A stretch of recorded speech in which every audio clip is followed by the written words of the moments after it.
Hey guys, how's it going? Welcome back to the channel. And I know I'm sorry I am so late on this. Life has been absolutely insane lately, and to parcel out time to record a 30 to 40 something minute video was really hard to do. So here I am finally talking about what is basically old news at this point, but the latest inductees into the Rock and Roll Hall of Fame for 2026.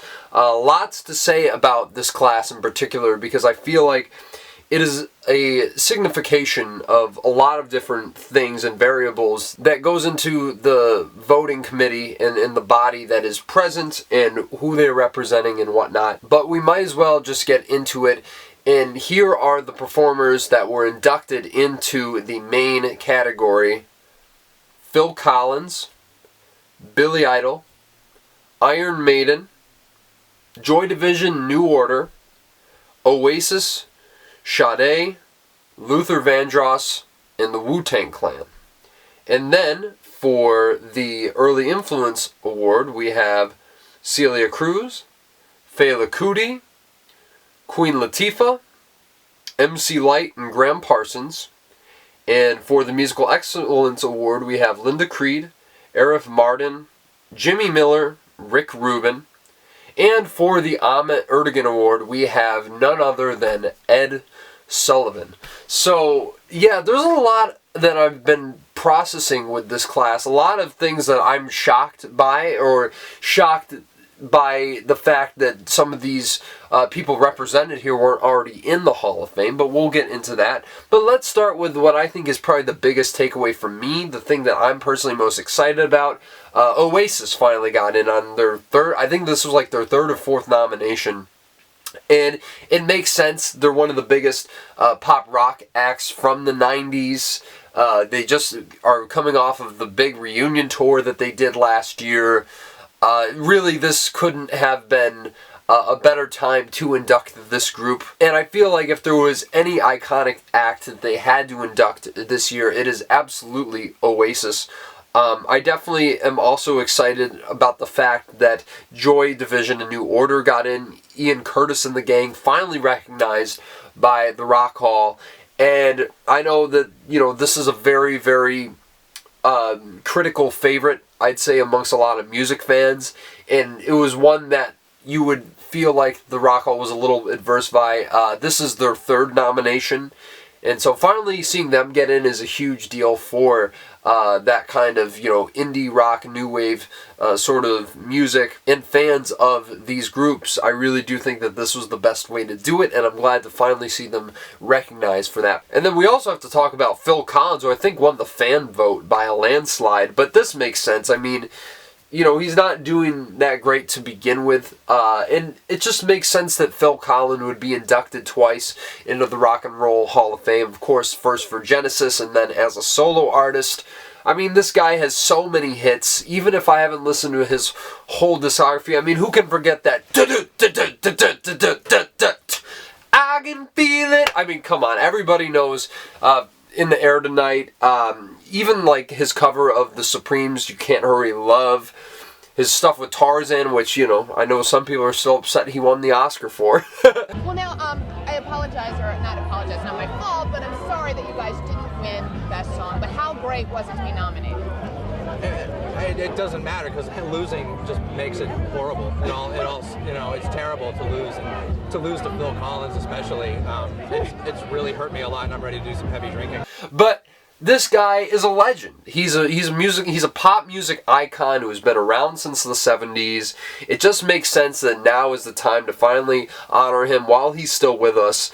So I really think that that was terrific on their part. And then you get Billy Idol, which I suppose makes sense. Big name, has a lot of hits to him, so that's really cool to see another 80s icon inducted. Iron Maiden is probably a lot of people's biggest takeaway. Fans have been clamoring for them to get in. They really haven't been that kind to metal in that way. So I do feel like that this is another great time to induct them as well. And especially considering that there's a bit of re-interest in the group, maybe considering one of their songs was used in 28 years later, The Bone Temple. But yeah, no, this is a really, really great induction. I'm happy for all you Iron Maiden fans. Congratulations, your clamoring finally paid off in a big way. And then you have, another 80s icon, Luther Vandross. That makes sense. It's surprising that he hadn't already gotten in, but considering some of the people I'm going to talk about later in this video, maybe it's not the biggest surprise in the world, but it's cool to finally see him recognized by the Rock Hall. And now I think this is where things get a little bit surprising, because I'm not surprised at all that these groups were, nominated. But the fact that they got in on, like, their first nomination, which of course I'm talking about Sade and Wu-Tang Clan. Of course, Sade has such a great and acclaimed body of work going from, the late 80s into the 90s, so it does make sense, but I would have thought that they would have picked some bigger names. And Wu, I mean, the fact that Wu got in their first year, that shocks me. I mean, I know Outkast got in last year, but that makes more sense, right? Outkast is, well, no, because Wu-Tang Clan is really, really popular too, but I just felt like, considering that A Tribe Called Quest took about, 3 years to get in, I would have expected Wu-Tang to maybe wait another year before they got inducted, but no. Everybody's in now. The whole gang, RZA, Ghostface. I mean, everybody in the clan is now a part of the Rock and Roll Hall of Fame. And I think that this is a huge signal of how things are kind of shifting, because, this isn't the age and era anymore where Jan Wenner gate-kept the fuck out of a lot of black artists and acts that aren't necessarily rock-oriented. And I think that this is really cool, because if you look at all these groups who got in, I'd argue the one with the most cultural impact is Wu-Tang Clan. Because you see, people wearing shirts and hoodies all the time.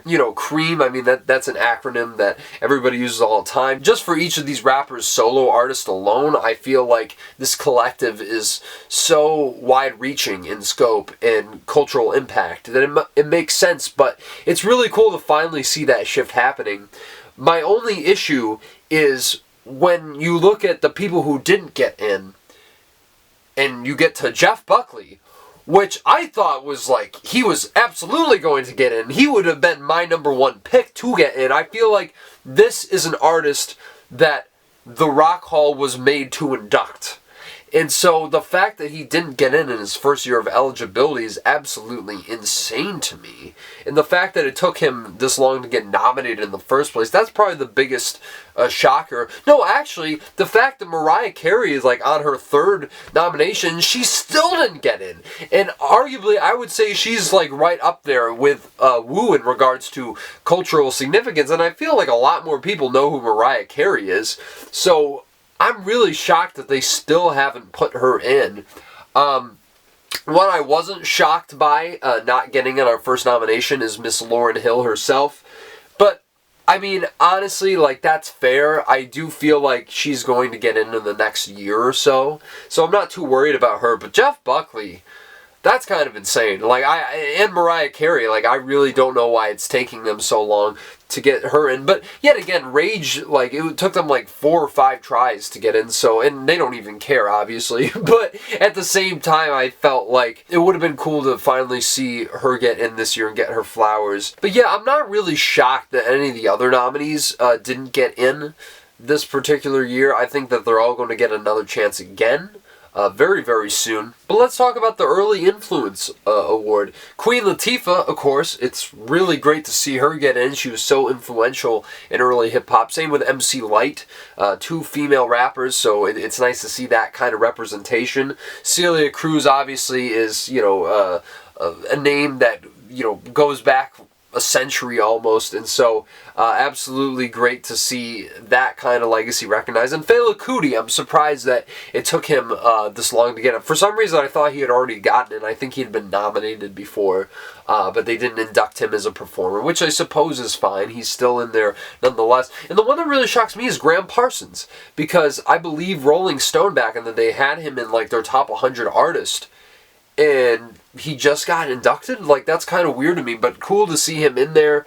especially when it comes to, you know, his influence on modern country, really can't be overstated. And then the Musical Excellence Award, I'm surprised Arif Mardin had not been in. I mean, considering how prolific he was at Atlantic Records, you would have thought that he would have been in already, right? But I guess not, but he's here now, so that's what matters. Really great to see Rick Rubin in here. Of course, one of the most legendary producers in the music industry. His work spans so many genres, you know, from working with the Beastie Boys all the way to Johnny Cash. I mean, this guy never lets up, and he's always involved, always around. So great to see Rick Rubin recognized. I'm not too familiar with the other two, but I recognize that they've had very successful careers in the producing and songwriting business. Of course, Jimmy Miller working a lot of the British rock acts from the 60s and 70s, like, you know, Steve Winwood, the Rolling Stones. It makes sense. But the thing that I'm the most shocked about is the recipient of the Ahmet Ertegun Award, which is Ed Sullivan. And I'm like, Ed Sullivan wasn't in the Rock and Roll Hall of Fame? Like, what? I mean, this guy platformed all of the most legendary artists in history. Like, everybody remembers when Elvis Presley went on to the Ed Sullivan Show, even if you weren't around when that happened. Or the Beatles, for crying out loud, getting their break in America. I mean, this guy has had everybody on his show, from, like, Buddy Holly to Harry Belafonte to Creedence Clearwater Revival to The Doors. I mean, it is shocking considering how much of a central figure Ed Sullivan was in promoting all these acts in America that he wasn't in the Rock and Roll Hall of Fame already. I would have expected him to get in the first 10 years, but I mean, I guess it's good to see Ed Sullivan here. So anyways, that was probably the one that I am the most shocked about, like I said. But yet again, I do think the fact that everybody is getting in, from Wu-Tang Clan to Ed Sullivan, I really do feel like there's quite a diverse range of people who have gotten in this year who are very, very impactful in their respective fields. And so, really good class overall, just not too happy about the exclusion of Jeff Buckley and Mariah Carey this time around. But with that being said, we have gotten to this point where every other year I talk about the artists who still haven't gotten in. And so 2026, my turn is up to give you guys my thoughts on who I would pick as the top 10 biggest snubs to have not gotten into the Rock and Roll Hall of Fame. Yeah, and of course, I'm going to have some honorable mentions here and talk about a few names before I run down my list to you guys. I mean, there's definitely a lot to talk about. I'm still, you know, I know not everybody listens, but Louis Prima, I think, should be in there in the early influence category. Nick Drake is one, of course, you know, I'm not as big on, but obviously very, very acclaimed. A lot of people know who he was, so he should be in there for sure. Daft Punk, I really feel like, is getting dangerously close to getting nominated for the Rock and Roll Hall of Fame, but yet again, it is a big snub that they're waiting this long to finally get around to them. They'd definitely be near the top of the list for me. Nas, of course, I feel like if we're inducting all these hip-hop acts like Wu-Tang Clan, you can't overlook Nas. I mean, that's just kind of insane to me. And also so many rock bands and artists from the 60s and 70s who still haven't gotten recognition. The Guess Who? Come on, guys, what are you doing? Definitely Harry Nilsson. That's one I'm really shocked he hasn't gotten in. Definitely a big snub in my book. Very, very prolific songwriter. Badfinger is another one, which I know obviously not the biggest band, but you look at their body of work and I feel like it kind of speaks for itself. A very, very tragic story, of course, with Badfinger, but I feel like they have enough sauce that they could get in at some point. But yet again, considering how many people have still been left out, it wouldn't be the most shocking if they get overlooked for a long while regardless. And Taj Mahal, of course, is one that I'm still surprised hasn't gotten in. The Association is another very underrated group from that time. I already talked about them before. And when it comes to hip-hop, I'd also say De La Soul, I think, should be, nominated at some point soon. I don't know if they'll do it. I think maybe in the next few years, De La Soul will get nominated. And if we're also talking about the 90s, I feel like Bjork and Alanis Morissette are getting a little close to overdue for nomination. Now, I get why the Rock Hall wouldn't automatically go for Bjork, but I feel like her body of work speaks for itself and is just so wide-reaching and so iconic and so influential. I feel like they have to at least consider her at some point coming up here. Blur is another one. Damon Albarn in the gang. Really shocked that... well, maybe not shocked, but I feel like if we're coming upon, 90s groups, we're kind of moving through them very slowly considering Oasis just got in. But I do feel like that they're deserving of recognition. And yeah, so for now, I would say those are the biggest ones that aren't in my top 10. Besides, of course, one group that had been in my top 10, but I have been in the past year listening to a plethora of artists that I didn't get to talk about 2 years ago. So this list, while very similar in some regards to the one I did in 2024, is very different as well. So, definitely a little bit more variety, which led to the painful decision to leave Jethro Tull out of my top 10, but they'd be like 11. Yet again, gotta do it. Ian Anderson, come on, you gotta give the guys some recognition. One of the most influential prog bands from that era, and certainly one of the first. So, with that being said, I now move into my top 10 snubs for the Rock and Roll Hall of Fame. And like I was saying with Blur, my number 10 is a 90s group that I feel is getting dangerously close to getting a nomination.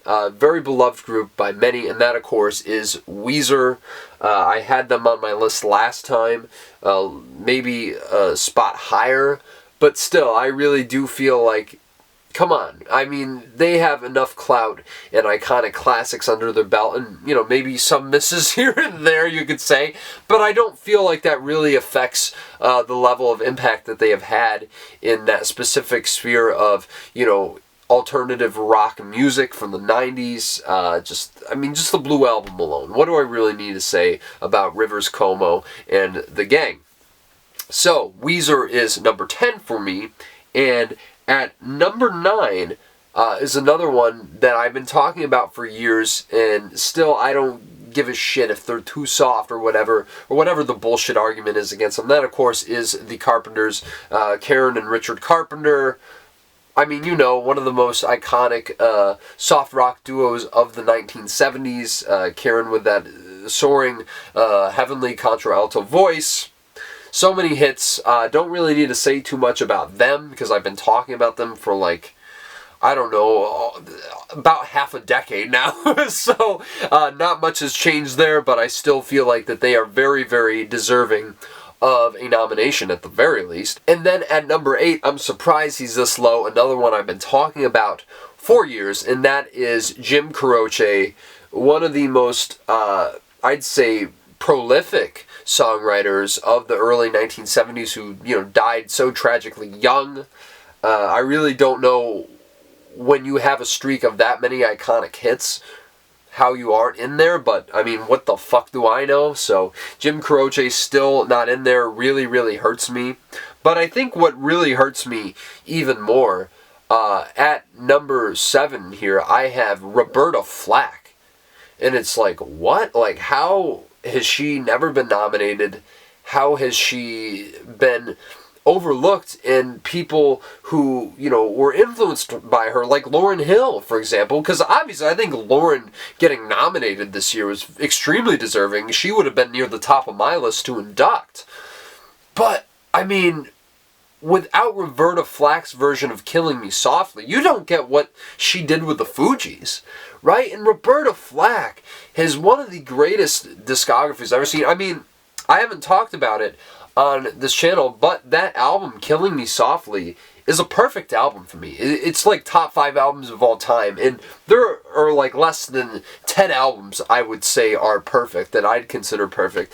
And Roberta Flack had just such a natural voice. She didn't really overdo it, but yet she had so much control and restraint, but was able to let her voice go in such a beautiful way that it commanded your attention every second that she sang a note. And I just feel like her influence on R&B music is really, really hard to deny or to overlook, even though I know she wasn't as prevalent as someone like Aretha Franklin, for instance. But come on. Roberta Flack is the definition of iconic. Just passed away a couple years ago. I think that this is one of the biggest missteps and oversights of the Rock Hall. And I really do hope that at some point that she gets, even if she gets into like the musical excellence category, I don't want to say it'd be a slap in the face, but I do feel like it would at least be nice to have her there. But come on, you gotta do better. You gotta include Roberta Flack on your list for the top 10 snubs of the Rock and Roll Hall of Fame. And at number 6 is another repeat entry. An artist who has been on my list in years past, or at least the last one, and that's Gordon Lightfoot. One of the most prolific songwriters of all time, whose career spanned so many decades. Really, I think, obviously he had the greatest success in the 60s and 70s, but yet again, what do I really need to say about this guy? Bob Dylan said that he's like one of the greatest songwriters of all time. Just listen to his music. I don't really think it takes too much to put together that is absolutely the case. Just so well respected in the industry. I'm surprised that they didn't even nominate him before he died. But, you know, shit happens, I guess. And so Gordon Lightfoot still remains on this list as of 2026. And at number 5 is an artist that I have really just fallen in love with. Honestly, like one of my top 10 favorite artists of all time. And Roberta Flack is almost there for me. But I think for someone who had such a small body of work, one of the most unparalleled runs of such a short but legendary career has to be Mr. Donny Hathaway. And I'm honestly shocked how many people I have mentioned Donny Hathaway to who either haven't listened to him or haven't heard of him. Because, I mean, I feel like he was one of those artists who just had always kind of been to the back of my brain, where I'm like, oh, I'll get to him at some point. And then I started listening to his discography, I'm like, holy shit, this is amazing. But one of the greatest singers in soul music, and just one of the most tragic stories, of course, one of the biggest examples of someone who was kind of consumed by the music industry, but I just feel like with so many hits under his belt, even his debut album is one of the greatest debut albums of all time. His second album is even better to me. I think it has his absolute best songs, like Given Up. I mean, what a powerful and overwhelmingly sensual and heartbreaking ballad. And then, of course, his cover of Leon Russell's A Song to You. I mean, he kind of made that song his own.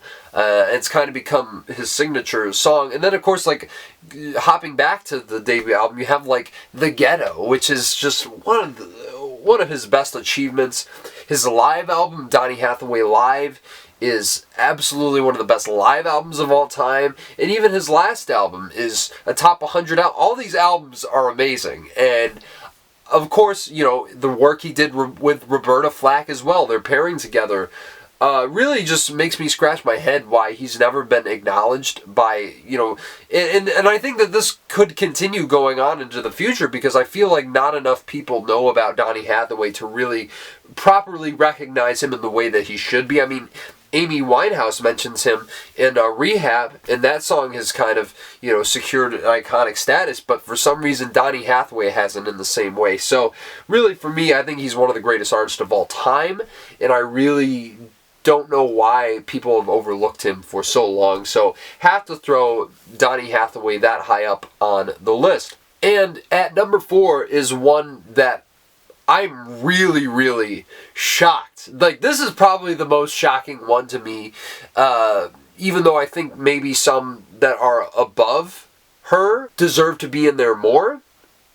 But this is someone who already is in the Rock and Roll Hall of Fame as a part of a group, which obviously was one of the first groups to get inducted within the early years of the body. But honestly, where is Diana Ross? I mean, come on, what? How is Diana Ross not in the Rock and Roll Hall of Fame for her solo career? Like, I mean, Love Hangover, Mahogany, Coming Out, Upside Down. I mean, this is one of the most legendary careers of any artist from Motown. I would put her up there with Marvin Gaye and Stevie Wonder. So I just don't understand, being as prolific and successful as she has been, and still going strong to this day, where the fuck is Diana Ross? I mean, I feel like this should have happened at least a few years ago. I mean, yeah, they took forever to, induct Tina Turner as a solo artist. So I feel like Diana Ross's time is coming soon to finally be recognized. But what the fuck? Like, come on! And I feel like maybe a lot of you don't even realize that she's not in as a solo artist, because she's just that iconic. Like, why would you even doubt it? But apparently the Rock Hall has. So whatever, I guess, but Diana Ross absolutely should be recognized sometime soon, because to me that is absolute bullshit. And maybe the biggest oversight, I would say, by the body. But like I said, there are 3 more artists that I think are just a little bit more legendary, and considering Diana is already in there for the Supremes, these artists definitely need a little bit more recognition. And of course, number 3, repeat guest on this series is Mr. Frank Sinatra, Old Blue Eyes himself. What do I need to say? One of the most legendary artists in history. Don't really know why he's not even an early influence. So yeah, another crazy snub that continues to not be corrected. And then at number 2, John Coltrane, of course. Miles Davis is in there. Why isn't Coltrane? Just as legendary, I would say, and just as prolific, even though he had a much shorter career. But what can you say about, John Coltrane's influence on modal jazz and just jazz at large? I mean, he was really, I'd say, with Miles, one of the biggest pioneers. So, don't know what he's not doing in there. But yet again, what can you do? Hopefully they recognize him at some point. And then, of course, I'd say the biggest number 1 snub, she was at the top of my list last time we did this, and it still hasn't been corrected, Miss Ella Fitzgerald, the Queen of Jazz. Don't know what's happening there, especially when you consider people like Nat King Cole got in like the 90s.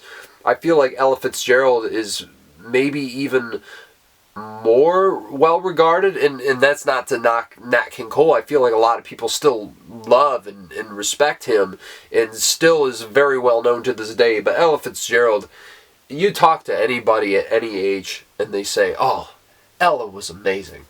And I just feel like she's getting dangerously close to becoming like my favorite artist of all time.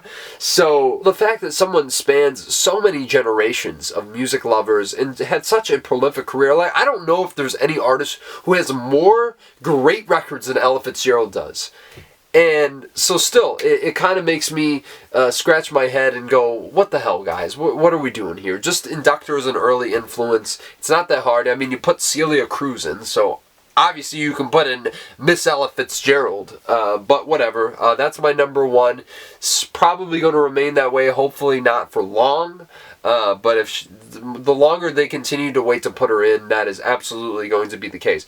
Now, let's talk about who I think could get inducted next year. Of course, I say this all the time. I think Mariah Carey's card is up, but then again, I said that last year, so what the fuck do I know? But I really do hope she finally gets in. I do think that Weezer's on the cusp of getting their first nomination. I'm going to predict it's going to happen next year. That's one that I do feel quite strongly about, but yet again, I'm not sure. I also do think that Lauryn Hill is finally going to get inducted, because I think it took Missy Elliott a couple times to get in, and so it would make sense that Miss Lauryn Hill gets in next year, or maybe the year after, but I think she's going to have a very good shot at getting in next year. I also think Jeff Buckley absolutely has to get in, because that really didn't make any sense that he didn't get in the first year, but who knows? I think that there would be enough support behind Jeff Buckley for an induction. I mean, that guy is just such a legendary artist, considering how brief his career was, but also just what he was able to accomplish in such a short amount of time with that angelic voice, and just so skilled in so many different ways as a guitarist. So I think he should get in, and I think he has a very good shot at doing so. I think the Black Crowes are going on like their 4th nomination or something, so I'd imagine that if they get nominated next year, they will get in as well. And also, I do feel like maybe Daft Punk, maybe this is going to be the year that Daft Punk finally gets recognized in 2027. And then one of the ones that I was shocked was not nominated in their first year, let alone inducted, was Coldplay. Instead, Pink was nominated.